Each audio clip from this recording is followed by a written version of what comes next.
Hello and welcome back. I'm Shelf Unit and this is my continuing Let's Play of Planescape Torment Enhanced Edition. So in this episode we're just going to be doing a few loose ends, as it were, I think. Going to do the Unbroken Circle of Zerthmon again. Examine the plates, see if you can puzzle out any new combinations. As you examine the rings of the second circle, you find a strange link in a plate that mentions the labouring of the Gith people to achieve the Rising. A new circle emerges from the link and you unlock it, pulling the plate forth so you can study it.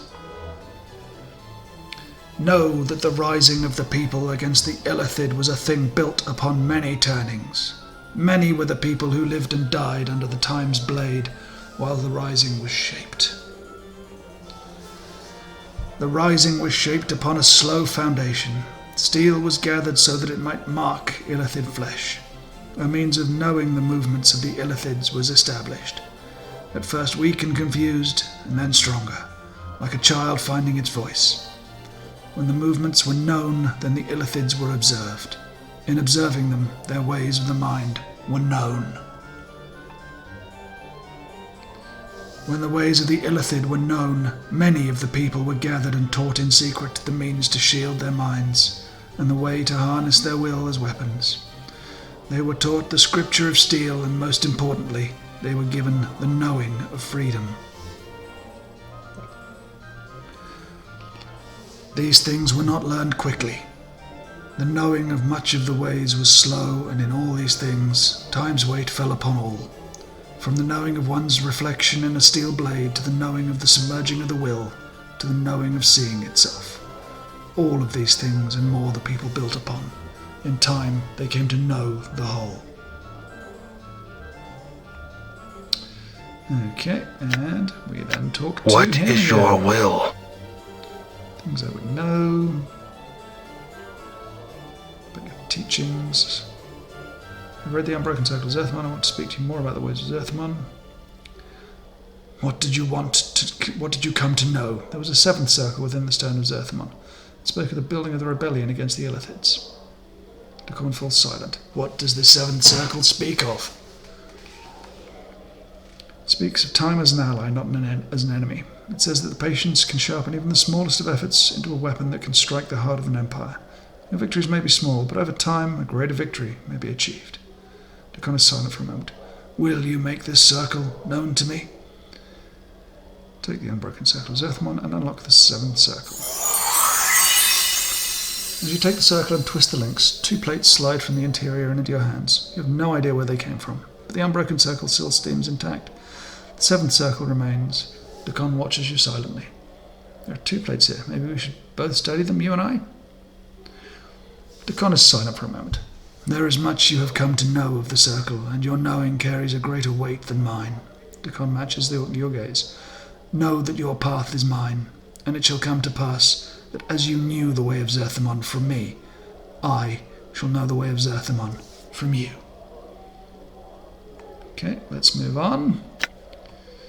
And we are yet again doing good work. Very close, very close. To the point that I think I'm going to try and read this again. Endure.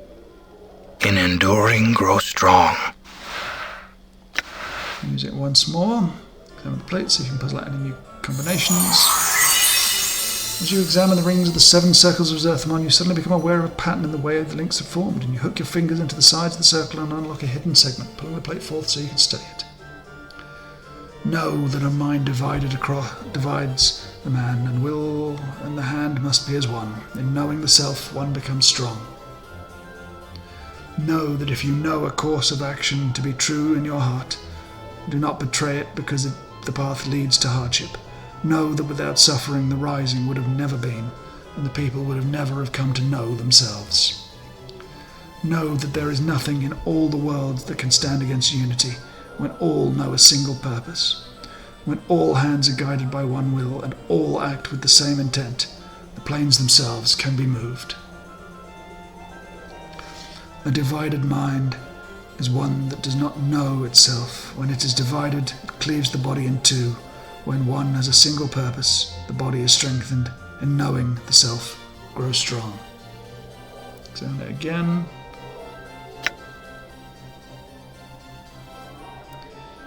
Okay, and we talk to him again. What is your will? I've read the Unbroken Circle of Zerthmon. I want to speak to you more about the ways of Zerthmon. There was an 8th circle within the Stone of Zerthmon. It spoke of division of the mind and the importance of focus. Dakon falls silent, and when he speaks again, his tone is quiet, almost reverent. What does this 8th circle speak of? It speaks of focus and discipline, about not knowing oneself, how not knowing oneself can physically divide the man. It also speaks of the weakness that division causes. It seems to me that it tells one not only know themselves, and take strength from that, but that your focus can reveal weakness in your enemy. Dakon is silent for a moment. Will you make this circle known to me? Not at the moment. I just want to quickly check something. So his stats, 17, 13, 13, 16, 16, 13. 17, 13, 13, blah, blah, blah. So now we talk to him again. What is your will?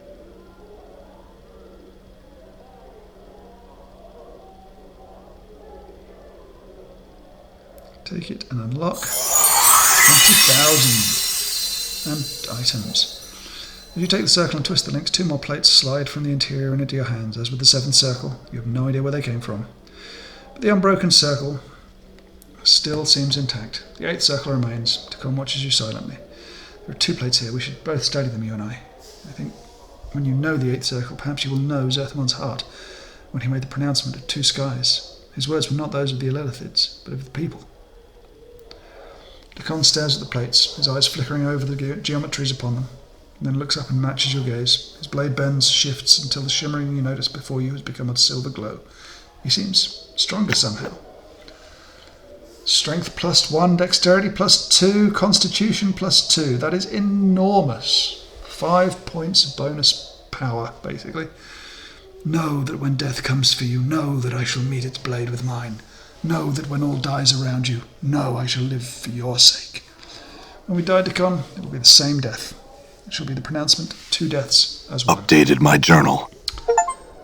And we have closed the circle and restored Dakon's faith.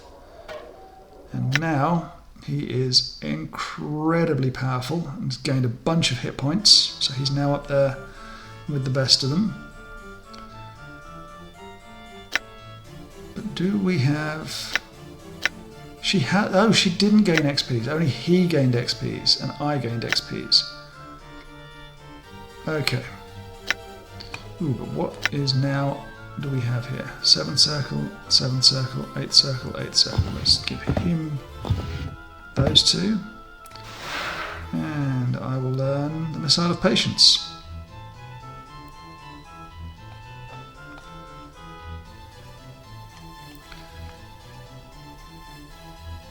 Bum.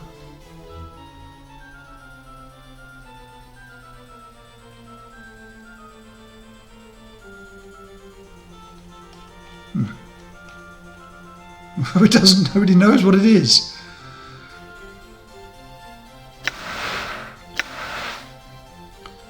Eighth circle. Zerthmon's focus.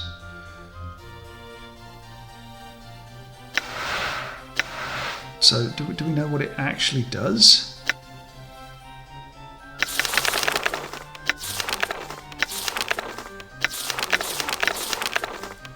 Balancing all things. Zerthmon's focus. When cast the recipient's chances for critical attack are raised for 5 seconds per level of the caster. So already that would mean 55 seconds.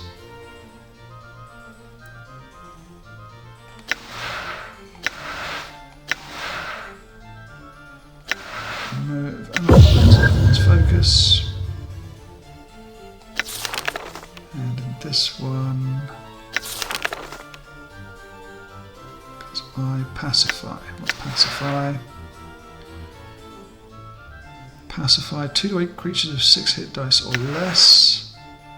Got friends there. Missile of Patience. Could this spell be any more useless? Cried Elnek, Mage of Amnar, the bane of mages everywhere. Could this be a practical joke of an archmage or a living disproof of the old prime material axiom from good things come to those who wait? I'm going to get rid of one of those. Put this out of patience there. We're going to copy this spell and this one. And I'm going to do a similar thing to him here. He doesn't need identified because I've already got that spell.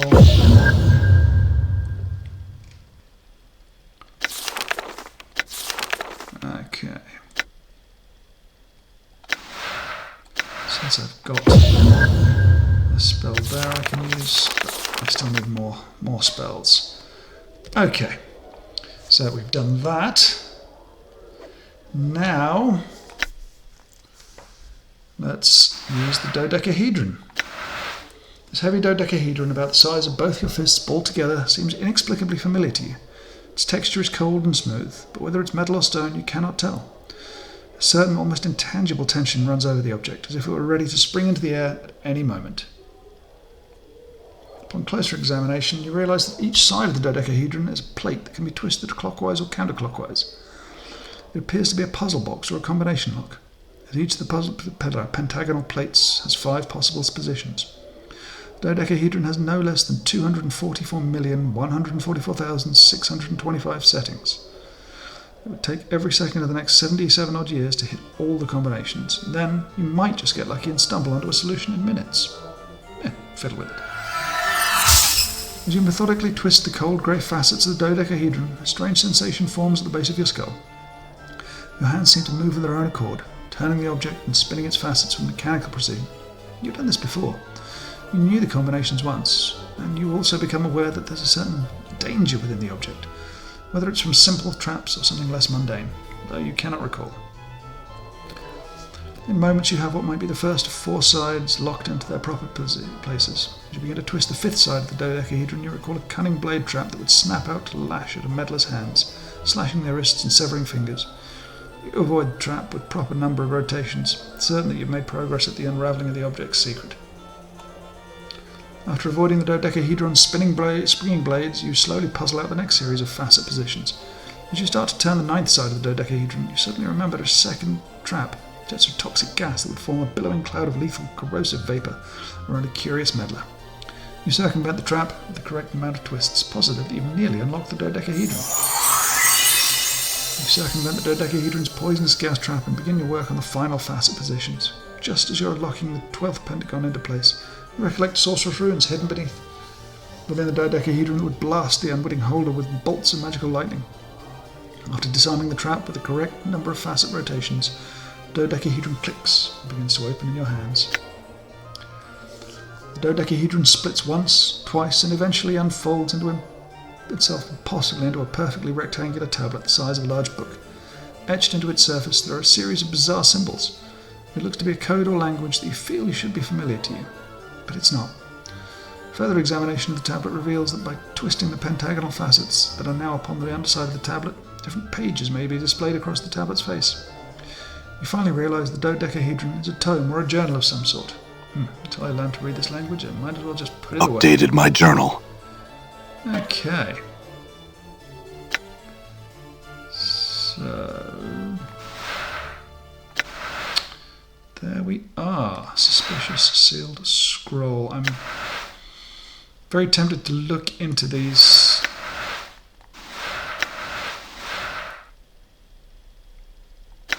things.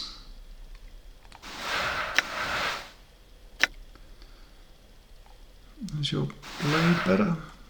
No, it's still just +2.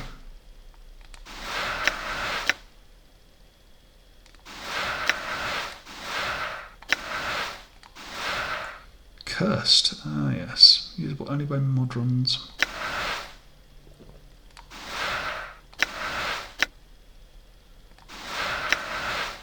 Is there anything else?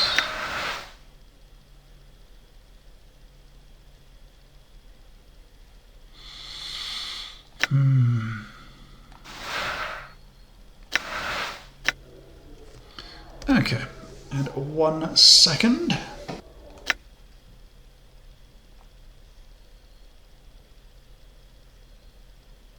Aha! Now we have a linguist, which we know of.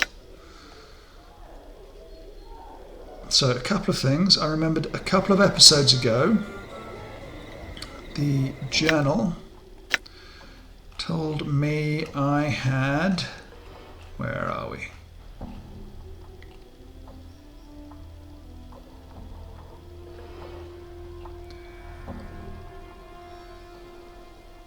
She suggested I had a legacy. If I could only find the number for it, I might be able to claim it. Legacy. Yeah. So, we know we have here we have an advocate. And advocates deal with wills. And we have the linguist. So we will go to the linguist first. I'm gone. Assuming I can see him. Down there, which is here. So we will go to the linguist first.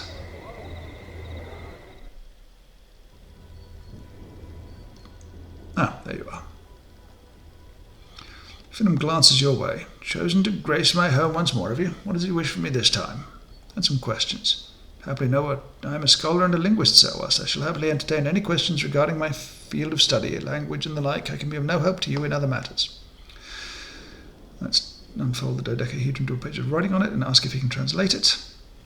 He takes the unfolded dodecahedron in his hands and examines it closely. This language is a long-dead one, known to virtually no one. I believe my father, a linguist like myself, knew this language, and may well have been the only man in Sigil at the time that could understand it. I recognize it from his notes, but I cannot translate it. Do you still have those notes? Finham shakes his head. They'll be no use to you. You're looking to translate anything. And the few actual books he had pertaining to that language disappeared around the time of his murder. I believe. Your father was murdered?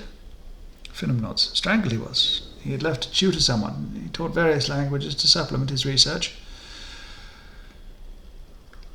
Carmen was discovered dead in a side chamber of the civic store. The killer was never found. This was perhaps 50 years ago now. I was but a child. But he knew the language, though, and could teach it.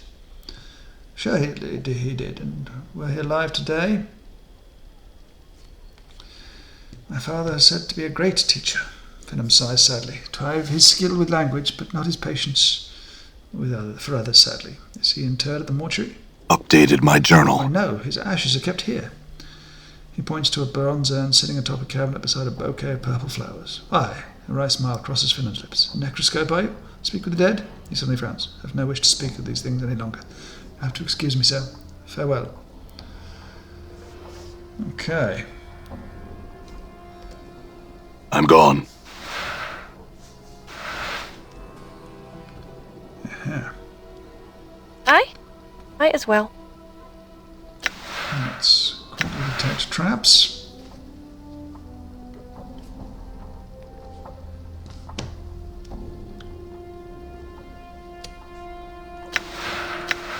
Use thieving skills.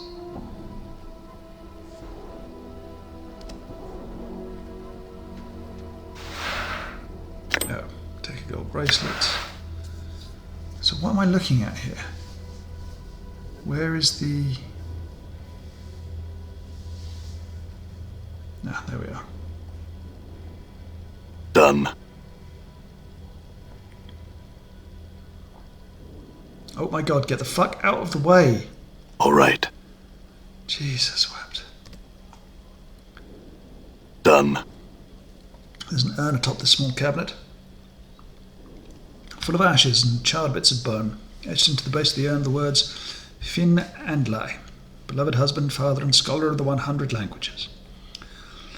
You used stories bones tell on the remains. The ashes seem to stir faintly as if moved by your breath. A faraway voice whispers up from the urn. Why have I been summoned to these ashes, cold and grey as the heart of a hag? To answer some questions, spirit. Ask then, so that I may return to my most quiet thoughts. Who are you? I was Finn, a linguist and a scholar. I was murdered by a student of mine, murdered so that I could not teach another language that I taught him. The tongue of the Oyu. It was one of the rarest in the multiverse.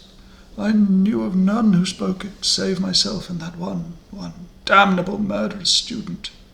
Probably me. Scribe to him the writing from the folding dodecahedron. Ask if he knows the language. I could teach you this language, yes. It would please me to do so. In fact, if only to spite that bloody-handed student of long ago. First tell me what languages you do speak. Learn what you can from the spirit. As the spirit speaks to you the lost language of the Oyu, there is a throbbing sensation in your temples as a memory begins to surface. Memories of this language. You recall letters, words, phrases, until like a spire wind blowing away the blanket of poisonous spog for over the great foundry, language is once more revealed to you in its entirety. Updated my journal. There is another memory, though bubbling to the surface, a darker one. Its presence troubles you, somehow fills you with unease and unexplained pangs of guilt. Updated my journal. First, you recall Finn Andler himself. You remember his gentle voice, his kind manner, his schooling you in the ancient language of the Oyu. You also remember your scarred, gnarled hands wrapped around his frail throat, crushing his larynx and thus ensuring that the secret contents of your journal, hidden and thrice trapped in a dodecahedral puzzle box and penned in the obscure language of the Oyu, would be forever safe from prying eyes. Finn, I must tell you something. It was me who murdered you. Updated my journal. The spirit is silent for a time, the ashes rustling softly within their urn. When it speaks once more, the voice is full of sorrow. But why? And why would you come to me once more? Did you forget what you had been taught? No, well, yes. It's difficult to explain, but it must have been a former self of mine that murdered you. Each time I die, I reawaken, as if from a long sleep, but of having forgotten everything, who I was or what I'd done. I think I understand. I sense your regret, and would forgive you. May peace be with you, pupil of old, and may you prove kinder in this life, and in the one that saw an end to mine. Thanks, Finn. Farewell. Aw, I feel like such an arsehole now.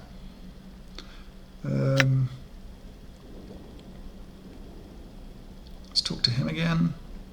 Some questions. Never mind then. Okay, let's do the dodecahedron. Unfold the D-deca. Okay, you have the cold grey dodecahedron up to examine it carefully. You are now aware of the various deadly traps it holds for the incautious user and how to avoid them entirely, having learned the dead language of the Oyu. You'll at last be able to decipher its contents. I like the way that, since this is Dungeons & Dragons, you get effectively a giant 20-sided dice to tell you your past. Updated my journal. The tablet turns out to be a journal of sorts, one kept by some prior incarnation of yourself, it would seem. And not an altogether sane one either. There's only a handful of completely coherent sections. What do you wish to read about? Read about the whispering shadows. The whispers are not the shadows moving, they are speaking, plotting, talking to each other. I can understand some of what they say. Female ghost. The book tells me things, whispers things. It tells me to avoid the ghost girl, avoid her. I don't know her. She torments me. Hiding something within your own body. And so I swallowed it, hoping it'd catch in my bowels. I can make someone remove it when I need to. We found that early on. Read some paranoid ranting. I have learned that my life is not my own. I will not allow you to have my life. You will have to pull my life from my broken body if you want it. It's you who will die. If I cannot have it, neither will you. You are responsible for this treason of flesh. You will not live to live my life. Read something about the accursed tattoos. The accursed tattoos will not leave my skin. I have tried to burn them off my skin. Failed. I try and cloak myself, but I always feel that people are reading my flesh. Reading me like a book. Whenever they look at me, I want to tear their eyes out, pluck them from their sockets and crush them beneath my heel. Read about dreams and revel. Why can't I dream? I used the goblet of Samir to force a waking dream. I saw a hag. She tempted me, threatened me with shadows. I have never seen her, but she came when I dreamt. I must not dream again. I must always be aware. I destroyed the goblet. She says she is someone of power and that she will have me. She will find me. Get away, hag. Stay far away. Leave me in peace. I want nothing to do with you. Her voice reeked of evil's talons like spiders. They burrowed into my grey matter, and I needed her out of my mind. Out, hag! She was a myth, a fairy tale who alone challenged the Lady of Pain. How can one fight someone who is a myth? I don't have the weapons. I need weapons that will kill her should she find me. I need a strategy so she cannot defeat me when she comes for me. I must devise and think. I shall beat her. Read something more. Read something else. Read about the danger of names. Fear names. Names have power and identity. Names can be used as weapons by others. They are a hook that can be used to track you, to find you, hunt you across the plains. Remain nameless, and you shall be safe. Read about the killing in the festival. I went to the festival looking for the path of my false self in its halls. So glaring was it that those that I did not know, the false ones, welcomed me into their confidence, treated me as a friend, showed me to my room, tended my needs. I had to restrain myself from launching out against them. That would have been premature. First I need to protect my identity. I found one who knew the exclusive language of Yoyu. I learned it as I could, and then killed him. Then I went into the sensorium and prepared to end the matter. Soon. Read about the murder of one who tried to help you. There is nothing he can do. Memories are gone. He says never to return. He says lies and tells me this is what he told me. Lies. He says my mind is weakening from every death. Lies. He said they're betraying my confidence with every turn. He says that only after 3 more deaths, 3 more lives will I gain the benefit of keeping my memories. But I myself, I will die when I die. Die? How can one be mortal and still die? I couldn't answer, so it was of no use. I butchered him so that no other incarnation will ever benefit from his uselessness. And read actually more. Okay. Read something about a legacy. Legacy. The note read, forget not to collect your legacy. The small code scratched beside it. 51AA. A trap no doubt set by another one of my false selves. I'll see it destroyed. I will. And the cryptic answer from an unknown source. So the ghastly head said, you have been divided. You are one of many men. One in many men? You bear many names. Each one has left their scars on your flesh. Continue reading. Lost one. Immortal one. Incarnation's end. Man of 1,000 deaths. The one doomed to life. Restless one. One of many. One who life holds prisoner. Bringer of shadows. The wounded one. Misery bringer. Yamath. You are silvered glass that is cracked and the pieces scattered across history. Only one piece is of import. Regain that and your life will be yours again. There'll be a price. This price will buy you a chance. Without the chance, you are doomed. You have lost that which is never meant to be separated from man. Your mortality has been stripped from you, lost. It exists, but you must find it before your mind is lost to you as well. Put the journal away. So, there's the door. Now I'm we gone. need to go to the advocate. Get our legacy, 51AA if I recall.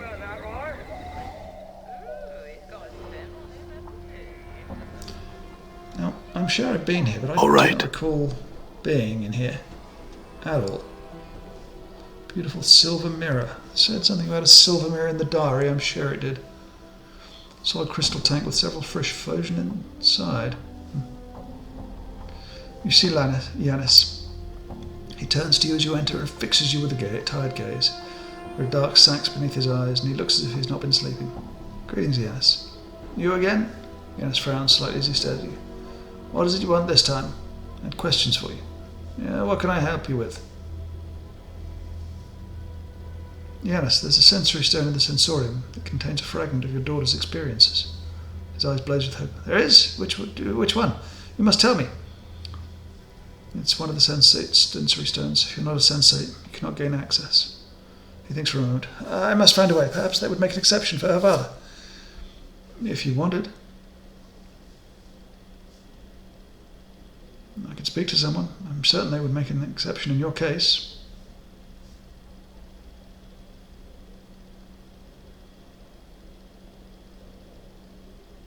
Updated my journal. Yanis looks relieved. If you could, I would be most grateful. I will see what can be done. I would know more about Dionara, though. What was she like?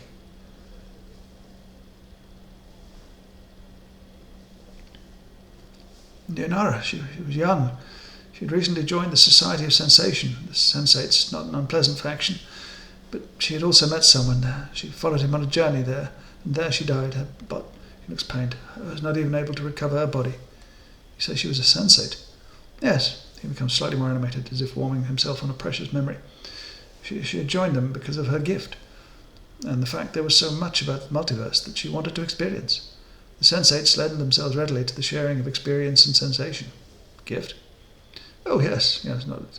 My daughter had the blood of an oracle running in her veins, but it was an unreliable talent. At times, she could predict events even before they took place. She had sight. She could see through time itself, sift through the threads of fate. Do you know where she went on this journey? She never said. I'm not certain she was capable of saying where they had gone. It must have been a terrible place. How did she die? I do not know. Her body was never recovered. Jonas' face turns blood red and his hands clench into fists. And that is perhaps the most maddening part of this mystery. I will never know what possessed her to run off like that, what happened to her, nor where her body lies now. Do you know where Dianara and this man went on their journey? She never said. I'm not certain she was capable of saying where they had gone. It must have been a terrible place. How do you know that she died? It's most curious. I went to the Dustman to see if they had found her body, and they directed me to one of their faction outside, the Dustman Monument. A Dustman named Death of Names, I believe. He said to be an oracle of sorts concerning those who have died. He told me my daughter had died. I see, tell me about this fire. There's nothing much to say in the matter. It was a strange, localized fire. I cannot imagine what would have been precious in the documents that were burned, but someone must have wanted them destroyed.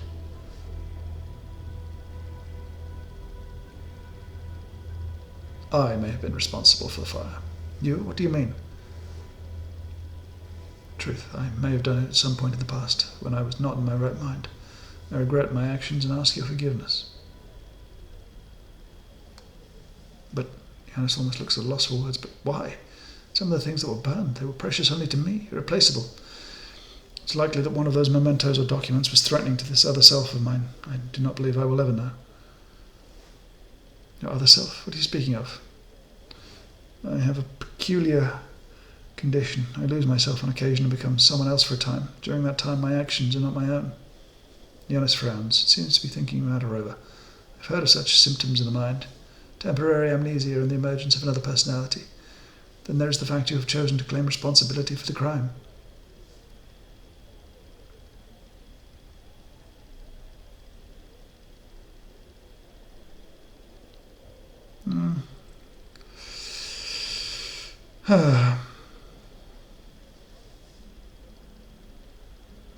No, I'll do the first one.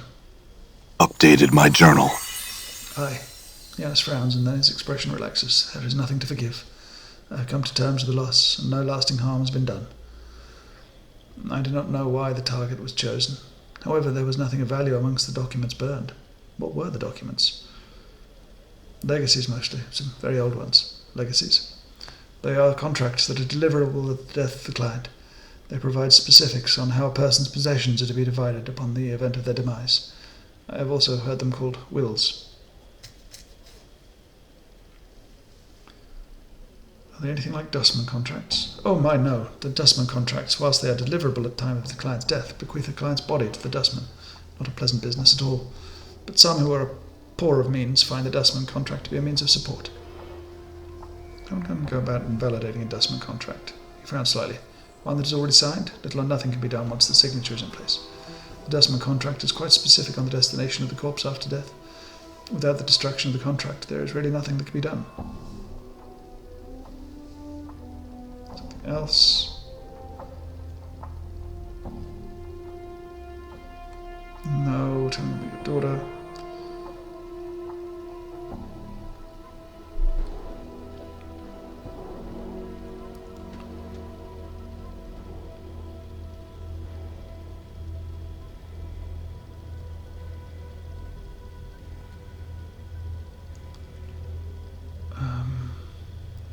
Actually, I believe you have a legacy from me.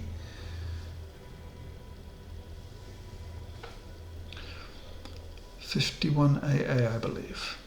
He looks at you in surprise as you name the legacy. That is extremely old. Are you certain? A shock look comes upon his face. I hope that wasn't one of the ones that was burned. How old is it? Well, Giannis ponders for a moment. Several decades at least. Can you check to see if it still exists? He nods. Yes, of course, it will take a moment. I'll wait. Giannis returns, nodding. Yes, unfortunately it was unharmed by the fire. All the articles are safe. Could I collect on it? I am the beneficiary. Of course, sign here, on the dotted line. There, no, all right. There we are. That should be the last of the paperwork. Here are all the items that were in the vault. One looks like a foundry receipt. Though, quite an old one, to be sure. Did the deceased have something to commission at the foundry? I don't really know, perhaps. I'm beginning to think just about anything is possible. Where's the Updated foundry? my journal. So, thank you ever so much for watching. If you enjoyed, please subscribe. If not, don't worry about it. Thank you again, and I will see you next time. Goodbye.